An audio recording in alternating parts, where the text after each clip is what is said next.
Because I feel out of her way. No, I'm already going out of my way. How?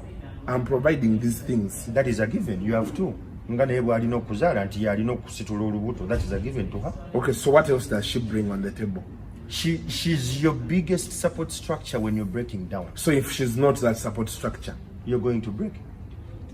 That's what I'm saying. So how about we begin before because these days women are demanding for so many things, calling them little things. But what are they giving in return? Obochitegera kyegamba era ebyo tulina okwogerako mu man cave kikulu nnyo oba eventually olina okukolayo conference y'abasajja n'abakazi ejja.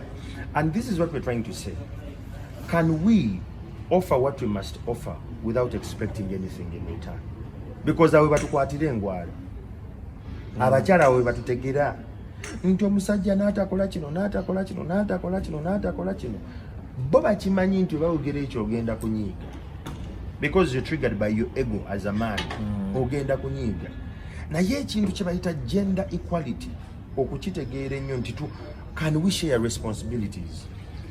Nti mukyala nze all the heavy budgets ezewakano nze ngendo zisitula okusasula ennyumba okujjanjaba n'okukola kino okusomesa abaana byange okugula emmere n'okusasula TV n'amazzi wano bibyo kati kyo tebakyagala tebakikkiriza ne bw'aba akola ssente mmeka gwagamba nti tebakyagala because there is no platform nti mutandise okukyogerako ekyo kyetugezaako kugamba. Can we start to have these conversations as married couples?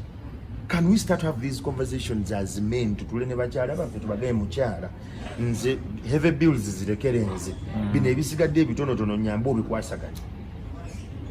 Kati bwetubanga tetulina mboozi eyo ye bw'atandika kikuyingizaamu n'amafuta gampe ndaba abaana nze abaana bentwala si baffe mpeza amafuta tebagamba nti si baffe si babo twala baana bo.